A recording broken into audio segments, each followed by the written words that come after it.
नमस्कार. आपण जो विषय घेतलेला आहे तो म्हणजे ध्यान. आणि ध्यान हा विषय आपण समजून घेत असताना आपण सच्चिदानंद स्वरूप हा विषय घेतला आणि सच्चिदानंद स्वरूप या विषयाची आपण फोड केली, शब्दाची फोड केली आणि त्यापैकी सत्पद काय आहे हे आपण अगोदर पाहिलं. चितपद काय आहे हे सुद्धा बरंचसं आपण पाहिलं आणि तोच विषय आत्ता आपण पुढे चालू ठेवलेला आहे. चित म्हणजे जाणीव. ही जाणीव तुमच्या माझ्या प्रत्येकाच्या ठिकाणी नांदणारी ही व्यवस्था आहे. ही जी जाणीव आहे ती आपल्या जीवनामध्ये सर्वात महत्त्वाचं स्थान व्यापून आहे. पण आपलं दुर्दैव असं की आपल्याला या जाणीवेची जाणीव होत नाही. प्रत्येकाच्या जीवनामध्ये जे काही दुःखाचे प्रसंग निर्माण होतात, समस्या निर्माण होतात, त्या सगळ्या मागचं मुख्य कारण कुठलं तर हेच की या जाणीवेबद्दल आपल्याला अज्ञान आहे. या जाणीवेबद्दल ज्ञान नाही. या जाणीवेबद्दल आपल्याला ओळख नाही. या जाणीवेची, या जाणीवेचं आपल्याला स्मरण नाही आणि त्याच्यामुळे माणसाच्या जीवनामध्ये तो स्वतःच अनेक दुःखाचे प्रसंग निर्माण करत असतो. समस्या त्याच्यामुळे निर्माण होत असतात. त्यामुळे हा विषय आपण जरा बारकाईने पाहणं अत्यंत महत्त्वाचं आहे. कारण जाणीव ही जीवन आहे. जाणीव म्हणजे जीवन आहे. इतकी महत्त्वाची ही जाणीव आहे आणि असं म्हटल्यानंतर कुठल्याही प्रकारची अतिशयोक्ती इथे नाही. ही जाणीव म्हणजे आपलं सर्वस्व आहे. ही जाणीव म्हणजे आपलं स्वरूप आहे. मी म्हणजे जाणीव आहे असं म्हटलं तरी इथे कुठलीही प्रकारची अतिशयोक्ती नाही. इतकी महत्त्वाची जाणीव आहे. प्रत्येक क्षणी ही जाणीव आपल्या जीवनामध्ये नांदत असते. 24 तास ही जाणीव कार्यरत असते. 24 तास अनेक प्रकारचे कार्य, अनेक अँगल्सने, अनेक प्रकाराने ही जाणीव आपल्या जीवनामध्ये नांदत असते. आणि आपल्या जीवनामध्ये ही जाणीव म्हणजेच आपण आहे हे आपल्याला माहीत नसल्यामुळे आणि त्याच्याबद्दल आपल्याला ओळख नसल्यामुळे जाणीव कार्य करते म्हणजे आपण कार्य करत असतो हे आपल्या ध्यानामध्ये येत नाही. आणि त्यामुळे ही जाणीव आहे ती कशी कार्य करते हे आपण लक्षात घेणं महत्त्वाचं आहे. कारण जाणीव आहे तिच्या कक्षा इतक्या रुंदावलेल्या आहेत की आपल्या जीवनामध्ये प्रत्येक क्षणी तीच कार्यरत असते. आपण जीवन जगत असतो म्हणजे ती जाणीवच जीवन जगत असते. पण या जाणीवेचं कार्य आपल्याला माहीत नसल्यामुळे ही जाणीव किती दिव्य आहे हे आपल्याला समजत नाही आणि त्याच्यामुळेच मानवी जीवनामध्ये अनेक दुःखाचे प्रसंग तो स्वतः निर्माण करत असतो. ही जाणीव कशी कार्य करते? ही जाणीव जाणते. काय जाणते? जे तिच्या कक्षेमध्ये येतं ते ही जाणीव जाणते.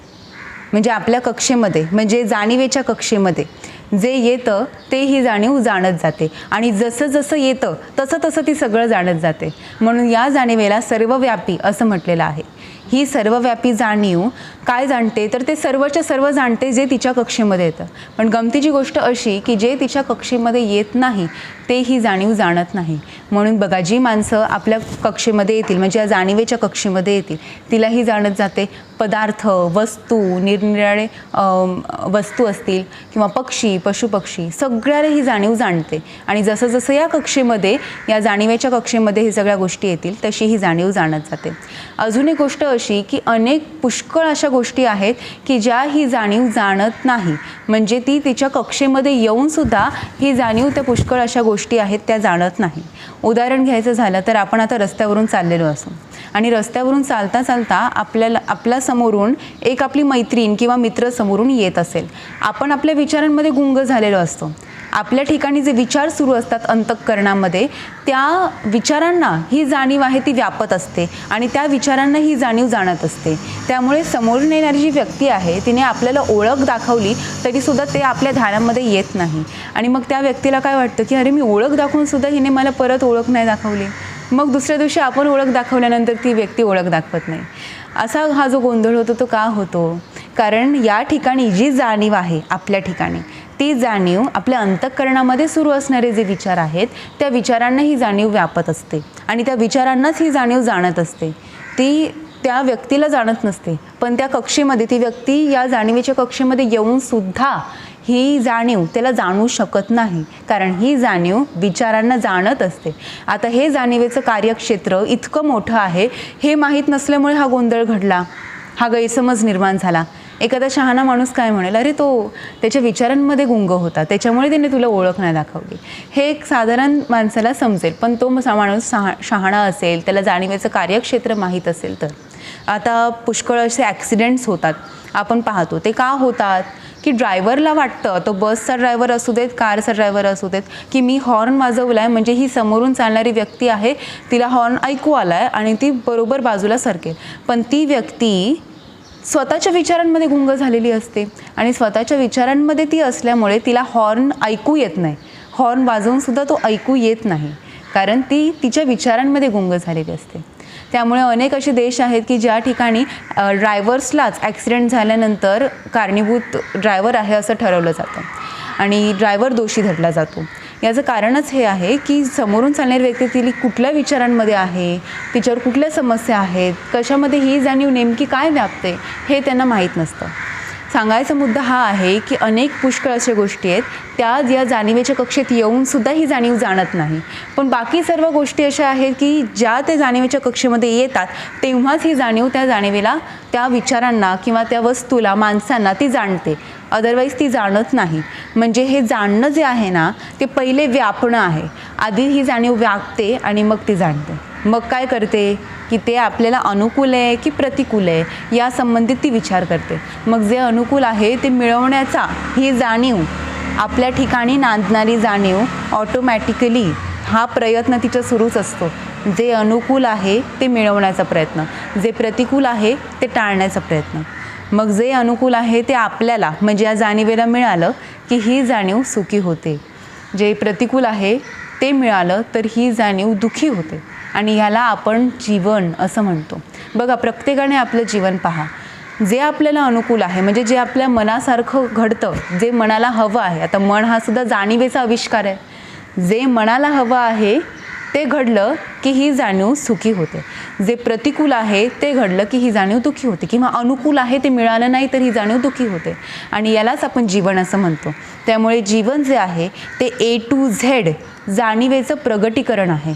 A to Z जाणीवेचं हे प्रगटीकरण आहे.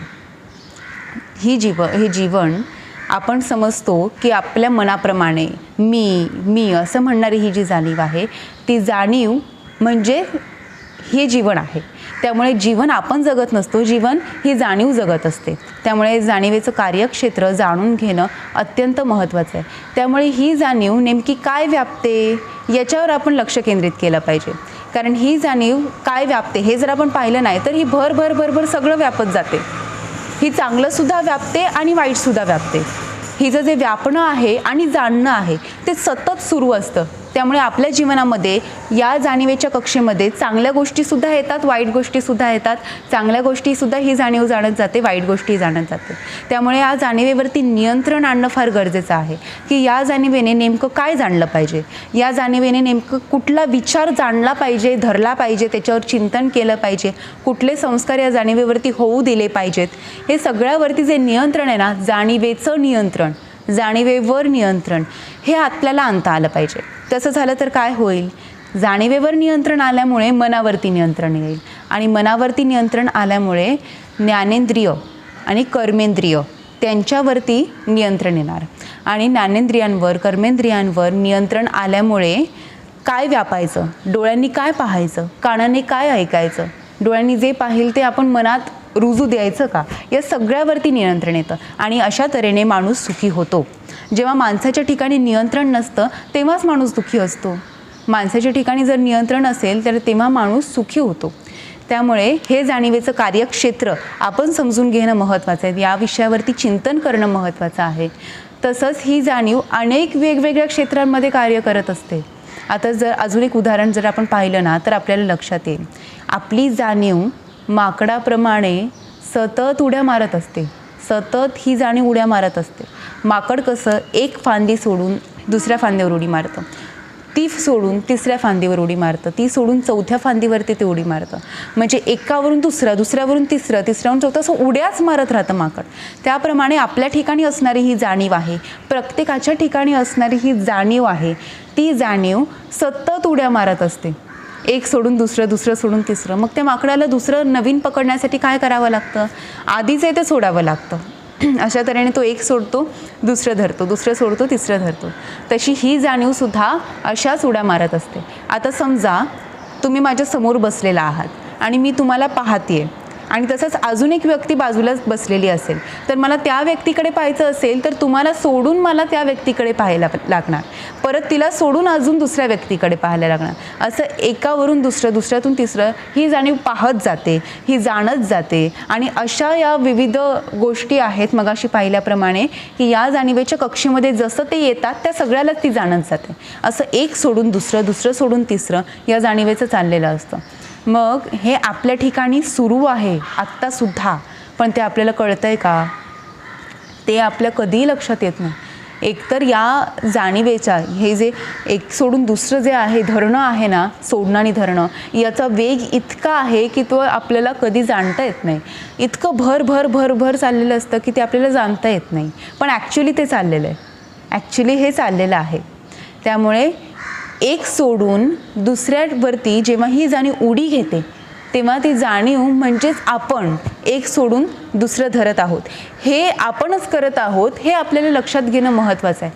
आणखीन एक गोष्ट महत्त्वाची इथे अशी की एक सोडून जेव्हा दुसरा आपण धरतो त्या दोन्हीच्या मध्ये असते ना ती संधी असते. या दोन्हीच्या मध्ये काय असते? संधी. कुठली संधी? तर आत्मतत्वाला अनुभवायची संधी. कारण एक सोडून आपण जेव्हा दुसरं धरतो, एक जुनं सोडून दुसरं नवीन धरतो, तेव्हा त्या दोन्हीच्या मध्ये दुसरं काहीही नसतं. त्या ठिकाणी असते ती फक्त संधी असते. ती कुठली? तर आत्मतत्वाला अनुभवण्याची, आत्मतत्वाला पाहण्याची, जाणून घेण्याची ही संधी असते. त्यामुळे आपलं शास्त्र काय सांगतं? शास्त्रामध्ये अनेक साधना शिकवलेल्या आहेत की 2 श्वासामधली जी संधी आहे ती संधी साधा. म्हणजे एक श्वास घेतला, तो सोडला की पुन्हा नवीन श्वास तुम्ही घेणार. त्या दोन्हीच्या मध्ये आहे ते आत्मतत्व आणि त्याला पाहण्याची तिथे संधी आहे. त्यामुळे हे आपल्या शास्त्रामध्ये साधना ही शिकवलेली आहे. तसंच 2 विचारांमधली संधी, की एक विचार सुटला की दुसरा विचार धरतो आपण, त्या दोन्हीच्या मध्ये आहे ती संधी आहे.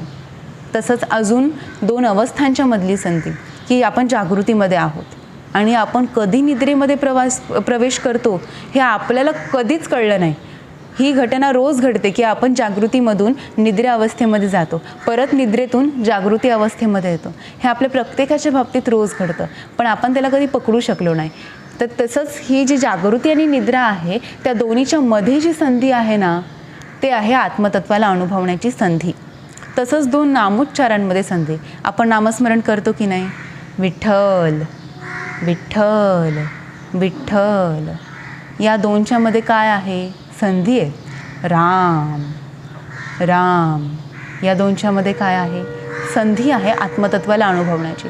आणि आणखीन एक संधी सद्गुरू पै माऊली इथे सांगतात, ती संधी, ही जी संधी आहेत बाकीची साधनं ते कठीण जाईल, पण आत्ता जी सद्गुरू संधी सांगतात ना, हे आपल्याला कुठे पुस्तकात मिळणार नाही आणि ती आपल्याला सोपी पडेल. मगाशी सांगितल्याप्रमाणे एक वस्तू सोडून दुसरी वस्तू.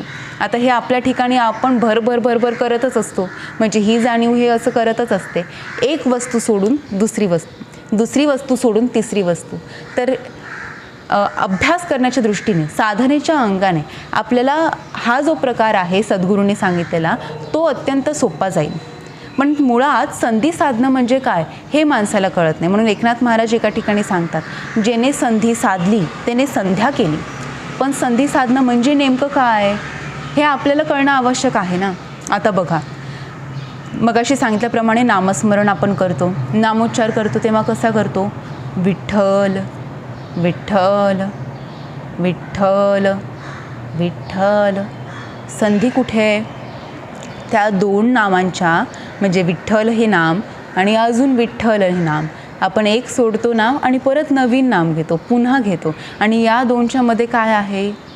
या 2च्या मध्ये अवकाश आहे. राम राम. या 2च्या मध्ये काय आहे? अवकाश आहे. आणि या अवकाशाला साधारण जी माणसं आहेत ते आकाश असं म्हणतात. म्हणजे सद्गुरू जेव्हा अवकाश असं सांगतात तेव्हा आपल्याला दिसताना काय दिसणार? की ते आकाश आहे, आकाश आहे, मोकळं आहे.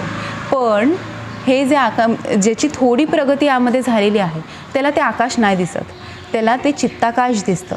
आणि ज्याची याच्यामध्ये भरपूर प्रगती झालेली आहे त्याला चिदाकाश दिसतं. आता हा विषय समजायला जरा कठीण आहे. याची जाणीव सद्गुरूंना होती, पण तरीसुद्धा सद्गुरूंचं म्हणणं काय की आपल्याला हे जर आज नाही कळालं तर उद्या कळेल, उद्या नाही कळालं तर परवा कळेल. पण अशा चांगल्या गोष्टी या काळावरून तरी जायला पाहिजे. त्याच्यामुळे सद्गुरू हा विषय मांडतातच.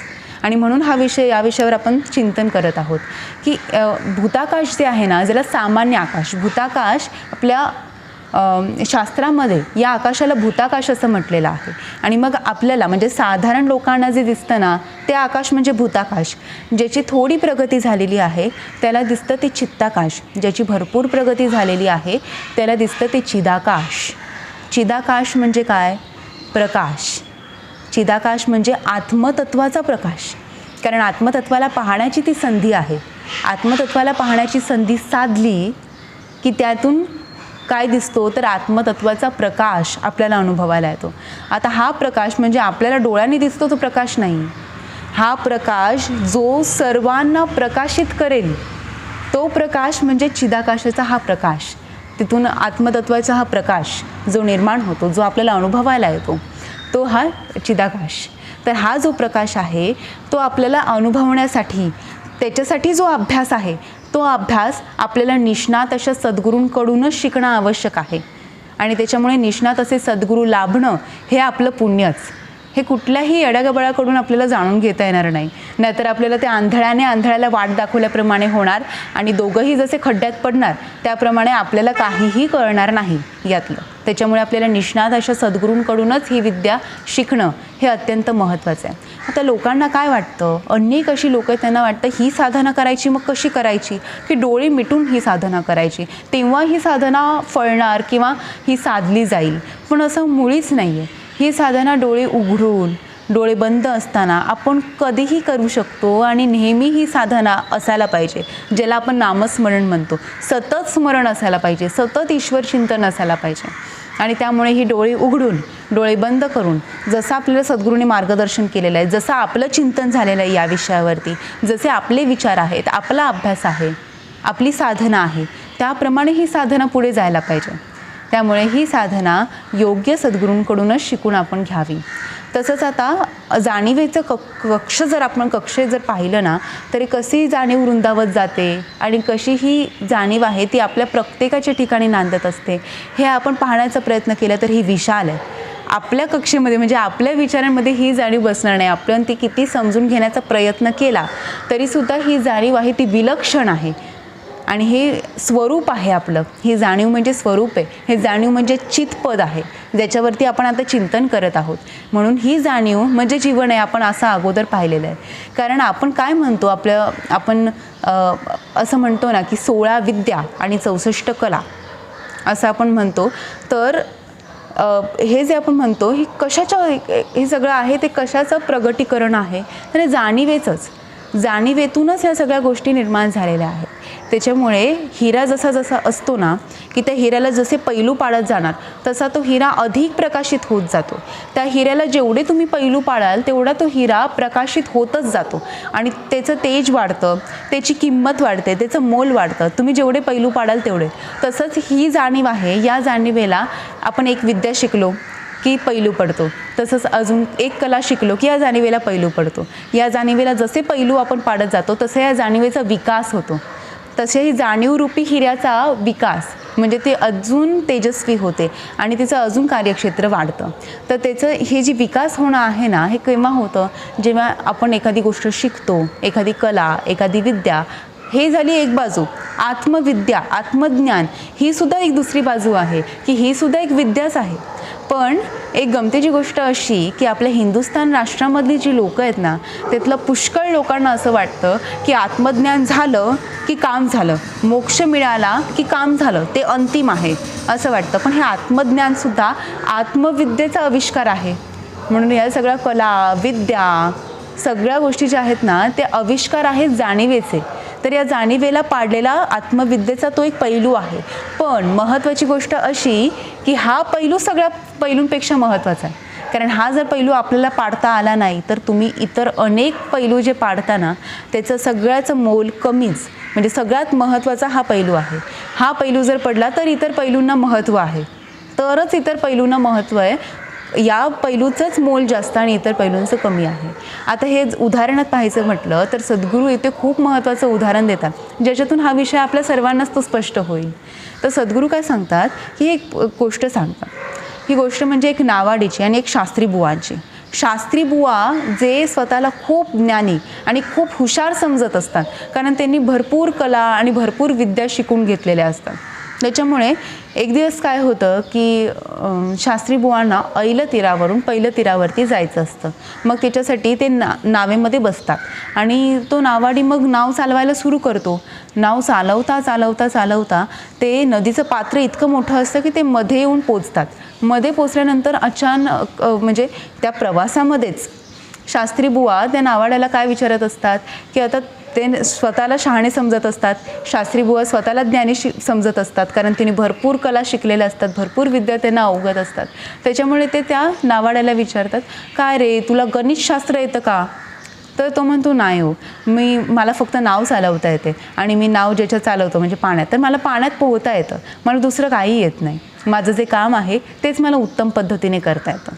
मग शास्त्री बुवा काय म्हणतात, अरे अरे अरे तुझा जन्म फुकट गेला, तुला गणितशास्त्र येत नाही. बरं तुला हे येतं का, हे शास्त्र येतं का, ही कला आहे का, तुला अवगत आहे का, ही विद्या येते का, ॲस्ट्रॉनॉमी येतं का, हे येतं का, ते येतं का, असं सगळं विचारत जातात. आणि तीच स्टेप ते लावून ठेवतात की अरे अरे अरे तुझा जन्म फुकट गेला असं ते म्हणतात. पण ते जसं मध्ये पोचतात तेव्हा काय होतं, अचानक वादळ निर्माण होतं आणि वादळ सगळं निर्माण झाल्यानंतर, वारा पसरल्यानंतर ती नाव उलटी होते आणि उलटी झाल्यानंतर ते शास्त्री बुवा पाण्यात पडतात. पाण्यात पडल्यानंतर हा नावाडी काय विचारतो की शास्त्री बुवा तुम्हाला पोहता येतं ना? तर हा शास्त्री बुवा काय म्हणतात की मला फक्त पोहता येत नाही, बाकी मला सगळं येतं, फक्त मला पोहणं शिकणं राहून गेलं, मला पोहता येत नाही. तर या गोष्टीचा सार काय आहे ते नावाडी मग जातो, पुढे निघून जातो आणि हे शास्त्री बुवा बुडून जातात. म्हणून या गोष्टीतून आपण काय शिकायचं किंवा या गोष्टीचा सार काय आहे की त्याचा म्हणजे शास्त्री बुवांचा संपूर्ण जीवनामध्ये दुर्दैवाचा भाग हा असा होता की सगळ्या विद्या सगळ्या कला शिकूनसुद्धा त्यांना फक्त पोहण्याची कला अवगत नव्हती, त्याच्यामुळे ते बुडून गेले. त्याच्यामुळे हे जे दुर्दैव आहे त्यांचं ते हेच की त्यांना पोहता येत नव्हतं. आणि तशीच ही आत्मविद्या आहे. आत्मविद्या जर आपण शिकून घेतली नाही किंवा ही जे अध्यात्मविद्या ज्याला आपण म्हणतो, ही विद्या इतकी महत्त्वाची आहे, इतकी महत्त्वाची आहे की इतर अनेक जरी गोष्टी आपण करत असू तरीसुद्धा ही विद्या आपल्याला अवगत असणंच महत्त्वाचं आहे. तसं जर नसेल तर आपल्या जीवनामध्ये, आता जीवनाला शास्त्रामध्ये भवसागर असं म्हटलेलं आहे, हा जो भवसागर आहे ते त्या भवसागरामध्ये आपली नाव बुडून जाईल. आता बुडलं तर एक वेळेस चालेल, बुडलं तर माणूस सुटतो, पण गटांगळा खाण्याचं जे दुःख आहे ना ते जगातल्या सगळ्या दुःखांपेक्षा सर्वात मोठं दुःख आहे. आता माणूस पोहायला शिकतो तरी केव्हा, जेव्हा एकदा दोनदा गटांगळा खातो तेव्हा माणूस पोहायला शिकतो. पण हे गटांगळा खाणं म्हणजे माणूस दुःख भोगत राहणं. त्याच्यामुळे सतत जो माणूस दुःखी होत असतो ना ते म्हणजे गटांगळा खाण्यासारखं आहे. आणि म्हणून सुख पाहता जवा पाडे दुःख पर्वता एवढे असं जे म्हटलेलं आहे ते याकरिता म्हटलेलं आहे. तसंच जन्मदुःखम जनादुःखम नित्य दुःखम पुनः पुनः, म्हणजे सतत माणूस जो दुःखी असतो ना तो गटांगळा खात असतो, कारण त्याला आत्मविद्या नसते, त्याचं अध्यात्मविद्येचं त्याला ज्ञान नसतं. त्याच्यामुळे हा माणूस सतत त्याच्यामध्ये बुडत असतो आणि दुःखामध्ये तो सतत असतो. त्याच्यामुळे आपल्या जीवनामध्ये ही विद्या आत्मविद्या किती महत्त्वाची आहे आणि तिचं स्थान किती मोठं आहे हे आपल्याला लक्षात येईल. आता एक वेळेस मी मगाशी म्हणाले त्याप्रमाणे बुडलं तर चालेल, बुडला तर एक वेळेस तो सुटला, पण डुंबला तर तो आनंद घेतो, तो डुंबत राहिला तर त्याला जीवनाचा आनंद घेता येत राहतो. तसंच अजून एक म्हणजे गटांगळा खाणं, मगाशी म्हटल्याप्रमाणे गटांगळा खात राहिला की माणूस तो दुःखी असतो. त्याच्यामुळे आपण ही अध्यात्मविद्या शिकायची की नाही शिकायची, आपण या भवसागरामध्ये बुडायचं, डुंबायचं की गटांगळ्या खायच्या हे आपणच ठरवायचं असतं. म्हणून सद्गुरू पै माऊली काय सांगतात, तूच आहेस तुझ्या जीवनाचा शिल्पकार. आणि हे अगदी खरं आहे, हे अगदी खरं आहे. म्हणून आपण जीवनामध्ये जे काही करत असतो ते आपण शिल्प देत असतो आपल्या जीवनाला. जसा एक कुंभार असतो जो मातीला आकार देतो आणि मातीला असा सुंदरपैकी आकार देऊन तो मडकं बनवतो, तर तो जसा आकार देईल तसे ती माती आहे ती आकार धारण करत असते. त्यामुळे आपण योगविद्या शिकून, योगासने प्राणायाम करून, अध्यात्मविद्या शिकून, नामस्मरण करून आपण या जाणीवेला आकार द्यायचा असतो आणि जसा आपण आकार देणार त्यानुसारच आपलं जीवन घडत राहणार. त्यामुळे आपण जेव्हा विश्वप्रार्थना करतो त्या विश्वप्रार्थनेमध्ये जे जे आपण काही मागतो ते सगळ्या गोष्टी आपल्याला मिळत जातात, कारण ते संस्कार होत जातात. सुख मिळेल, शांती मिळेल, समाधान मिळेल, ऐश्वर्य मिळेल आणि सतत नाम मुखात राहील. त्यामुळे आपण ही प्रार्थना करूयात आणि ध्यान हा विषय असाच अनेक भागातून समजून घेण्याचा प्रयत्न करूयात. आणि सद्गुरू पै माऊलींच्या चिंतनातून, विचारांतून हा जो विषय त्यांनी मांडलेला आहे त्याच्यावरती असंच आपलं चिंतन वाढवत जाऊयात आणि ध्यान हा विषय अजून सुंदरपैकी पुढच्या अनेक भागांमध्ये समजून घेऊयात. हे ईश्वरा, सर्वांना चांगली बुद्धी दे, आरोग्य दे. सर्वांना सुखात, आनंदात, ऐश्वर्यात ठेव. सर्वांचं भलं कर, कल्याण कर, रक्षण कर आणि तुझे गोड नाम मुखात अखंड राहू दे.